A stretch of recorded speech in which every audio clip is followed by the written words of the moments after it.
What is up? This is Tom Froming. The channel is TF Twins, and we're going to go over my mid-season Minnesota Twins minor league all-stars. That was more of a mouthful than I thought it was. And busts. Everybody loves the negative stuff, so let's talk about that too.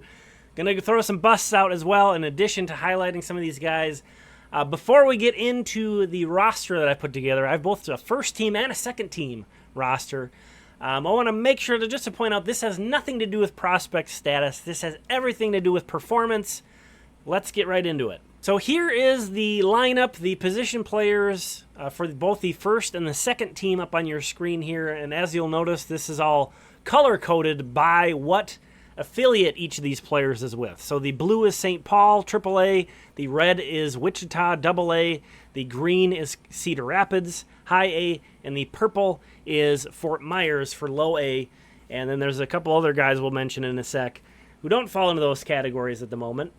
But as you can see, the first team and the second team, again, the catcher is Noah Cardenas. And he's not a guy who's come up very often on the nightly system recaps that we do. But 8th round pick back in last year's draft, 2021. He has a .403 on-base percentage and as many walks as strikeouts this year. So really putting together professional plate appearances. He's also thrown out, I think, around 25% of base stealers and, is managing a Mighty Muscles pitching staff that's doing very well this year. So Noah Cardenas. And this is kind of a good for this exercise of going through this all-star list is if there are guys I haven't talked about or if there are guys who aren't on your radar because they're not on the big prospect list, like Noah Cardenas, here's kind of a good reason why we're going through these guys. And then the next guy, Curtis Terry, he's actually the only guy on the entire first team who wasn't drafted by the Minnesota Twins. Curtis Terry, kind of a veteran minor league free agent signing for the Saints. And, he actually isn't really lighting it up per se, but this first base is just kind of a weak spot right now in the organization in terms of the minor leagues. So he kind of came up on top. He has been a guy who's been really a steady contributor for the Saints all year. At second base, a guy who definitely you will be familiar with from these recaps, especially from his time in Cedar Rapids, is Anthony Prado. Prado was a 7th round pick in 2019 by the Twins. He ranks 6th in the organization in weighted runs created. Not weighted runs created plus, but just overall weighted runs created. There was some thought putting this list together, this team together, on putting the guys who've been the biggest contributors overall, more so than possibly guys who had great rate stats but haven't played as much. So that's kind of where Prado gets lifted up. And as you can see here in parentheses, I've listed anybody who plays multiple positions. I've listed the positions that they have at least 10 or more starts at. So you see Prado there, second, third base, and left field. We'll get to more into that concept in just a moment. At third base, you see is Christian Encarnacion Strand. Just been a great hitter this year. 4th round pick back in 2021. Leads the system in doubles. He's tied for the lead in system in RBI. Just has been a beast in the middle of that Cedar Rapids lineup. And then at shortstop, yes, I cheated. I'll admit it. I cheated. I put Spencer Steer at shortstop, although technically on the rules that I'm going by, he has 10 starts, or more than 10 starts at shortstop this year. I don't think you're going to see him playing much shortstop once he reaches the major leagues, but hey, he's playing there in AAA. This is the way I made it make sense for the squad I put together. If you want to nitpick that, you can certainly do so. But Spencer, wherever you want to put him, wherever you want to put Spencer Steer, he's the minor league player of the year, in my opinion, so far for the Twins, especially now that the next guy on the list has gone down with an injury. But Spencer Steer, 3rd round pick back in 2019, leads the system in home runs, and he actually ranks 6th in all of minor league baseball right now in home runs. And he's also tied with Christian Encarnacion Strand for the system lead in runs batted in. So again, that was Spencer Steer. The next guy down, Emmanuel Rodriguez. Unfortunately, he's had a knee injury and will probably miss the rest of the season. So that's maybe another kind of reason why I wanted to do this mid-season team, is just sort of to honor these guys that have been have had a great half season that aren't going to be able to put together a good enough resume to be on a year-end list. But Emmanuel Rodriguez, who they signed on the international market back in 2019, he is still tied for 2nd in all of minor league baseball in walks, despite having missed some time here already. So it just kind of puts together how impressive of a season he was having down in Fort Myers. Impressive, Matt Wallner. That's been Matt Wallner really since late April for Wichita. He's just been on an absolute tear. The Twins' number 39 overall pick back in 2019. He is second in the system in both home runs and walks, is Matt Wallner. Also, just breaking, it was tough. It was tough this spot, but I went with Kyler Fedko. Again, this was kind of maybe more leaning to a guy who had been playing a ton as a tiebreaker over a couple other guys, but Kyler Fedko was the last outfield guy I picked for the first team. He's been playing very well, 12th round pick last year back in 2021. And then instead of DH, I went with a utility spot for the 9th spot because I think more so than prior years, and you'll see this reflected on both the first team and the second team, there's a lot of multi-positional guys in the organization right now, and a lot of them are playing really well.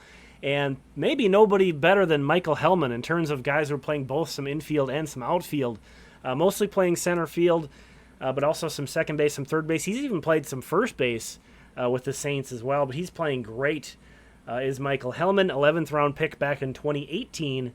He is tied for the system lead in runs scored. And we won't go through everybody in the second team, but you see just going over the names there, just take a look. Obviously, toward the bottom, some very familiar names. And Jake Cave, wanted to recognize him. Again, this isn't a prospect thing. Obviously, Jake Cave not prospect eligible.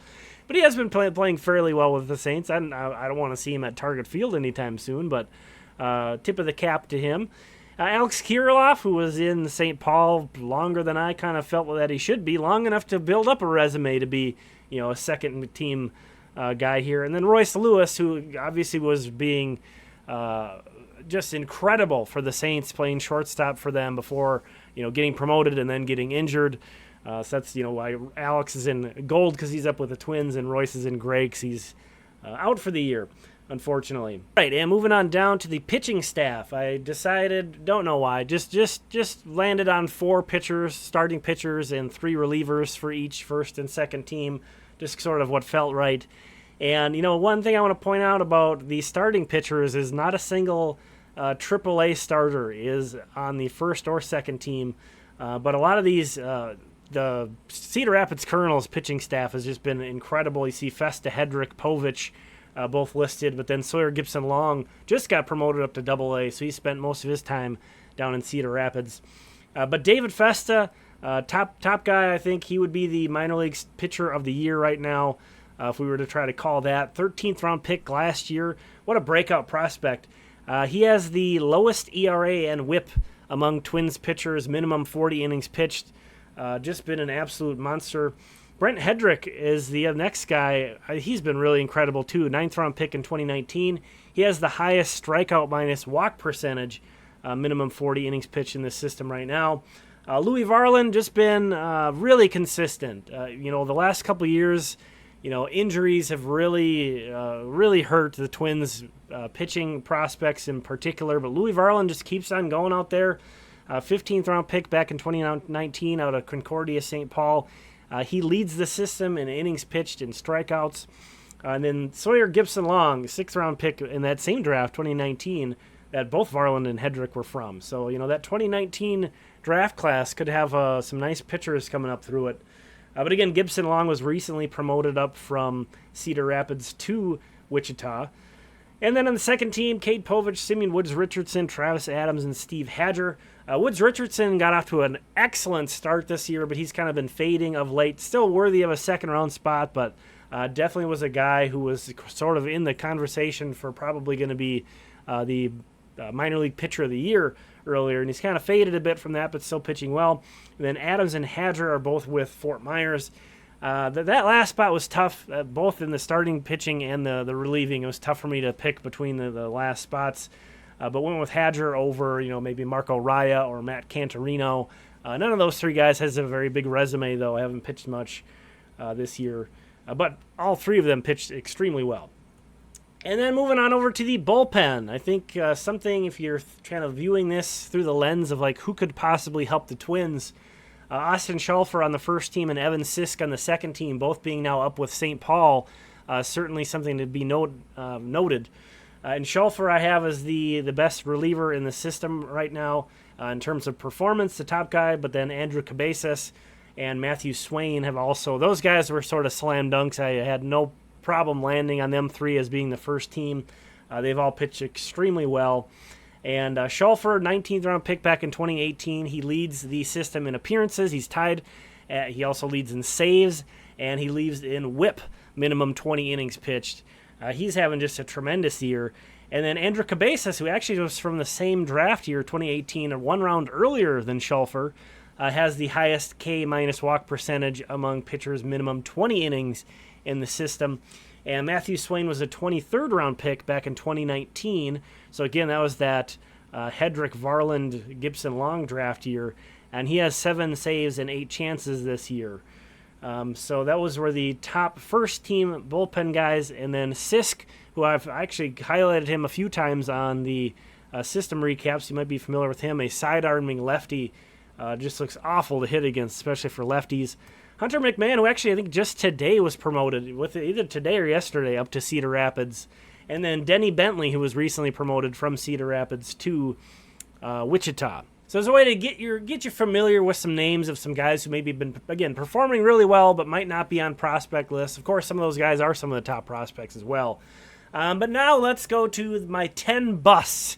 And I want to point out that I don't think these guys are busts.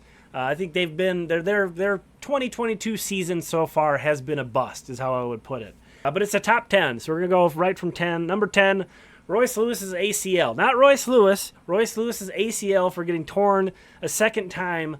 Just a gut punch. Just awful. That's a bust, absolutely. And, these won't all be injuries. But number 9, I'm going with Matt Cantorino's right arm. That's a bust. So excited for him. Really, the whole time he's been in the system, it's just been very exciting about Matt Cantorino. The way he's pitched, his numbers have been incredible. He's also just a very interesting and fun guy to watch pitch. So for him to be injured again, hopefully we'll see him back on the mound before too long.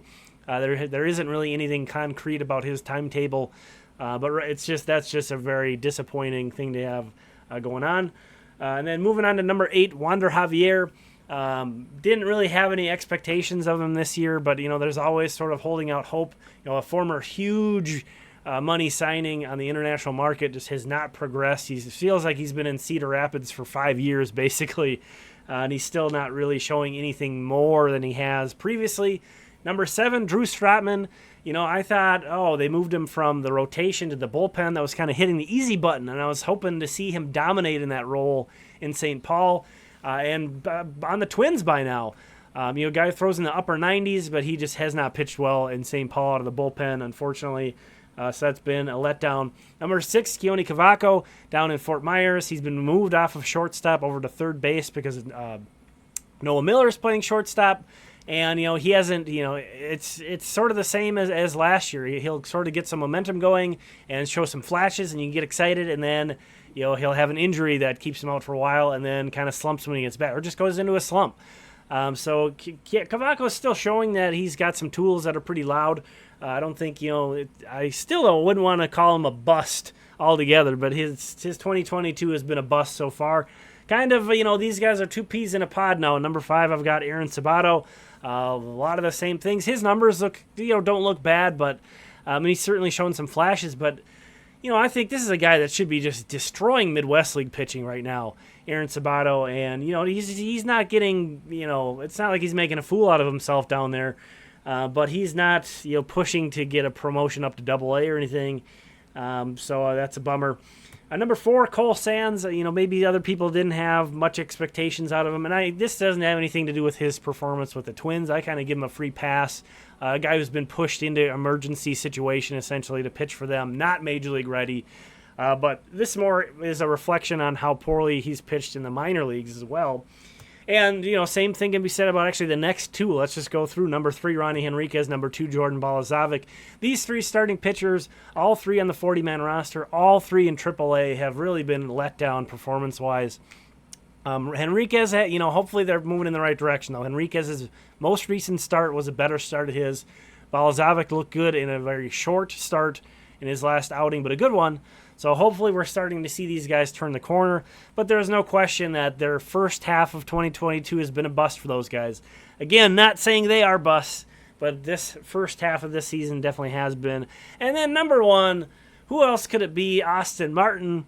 Again, it's probably beating you over the head with this. I don't think he's a bust, but his 2022 has been a bust so far. No doubt about it. A lot of people had him as the number one prospect coming into this year in the system, and he just hasn't done much of anything. His numbers are very pedestrian in Double-A, where he was all of last year. Stealing lots of bases, but even that's kind of toned down a bit of late. Still not looking comfortable at shortstop, so Austin Martin, number one first half bust in the system. Hey, thanks for checking this out. We will talk again soon.